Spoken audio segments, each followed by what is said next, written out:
This is a stream of Mexican free-tailed bats as they leave their cave. These bats live in large caves that can reach populations of up to 20 million individuals. Each evening, the bats leave in a dense stream as they travel as a group to their foraging locations. When they leave the cave, they fly at speeds up to 25 miles per hour and group in extremely high densities. Watching these bats fly, you can't help but wonder, why do they fly in such large groups? Perhaps bats are like birds and get an aerodynamic benefit from flying in groups. For example, birds that fly in a V formation flap their wings slower and have a lower heart rate than birds that fly alone. Here is a single bird in flight. Notice the movement of the wings during phases of the wing stroke. Now here is a video of a bat in flight. Notice how its wings move differently than a bird when it flies. This leads us to the ultimate question of what the Bell Bats Laboratory at St. Mary's College in Notre Dame, Indiana is interested in. Why are the bats flying in these large groups at high densities? Is it for an aerodynamic benefit or for something else? To answer this question, we teamed up with Dr. Ian Bentley in St. Mary's Physics Department to create a computer program to automatically analyze bat flight.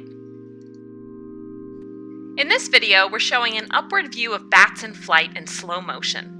The contrast between the bats and the sky makes it easy to distinguish the individual bats. By increasing the contrast, we can then separate regions that are sky and bat. You can see this by the black bats on the white background. We use MATLAB to find where the center of each bat is, and then by tracking from frame to frame where the bat was and where it will be, we are able to determine the speed and acceleration of each bat. The red dot is actually a line that connects between where the center was previously and where it is currently, and the green indicates where it is currently and where it will go. Here we are tracking every bat that we identify by plotting the center of the bat. As you can see, this is not perfect, as some bats get dropped and picked up again, but this allows us to see the flight patterns of the bats as well as overall group behavior at different flight densities. Note that some of the bats appear to fly back and forth in an S-shaped flight pattern. This is something we call an artifact in our data. The bats are not truly flying in this path, but due to their orientation to the camera and the perspective the camera sees the wings open, the program records the flight path in this shape.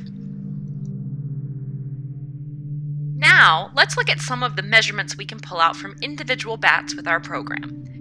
In the left column, you see the high contrast video of the bats at the top, and below that is a window showing one bat that is zoomed in on. To the right of that is an oval that approximates the shape of the bat.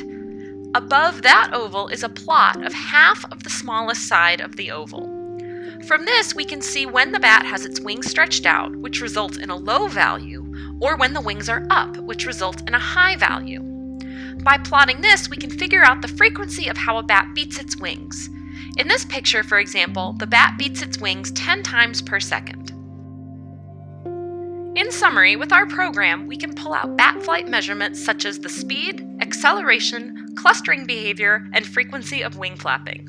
We continue to refine this program and look forward to using it to unlock the mystery of bat flight.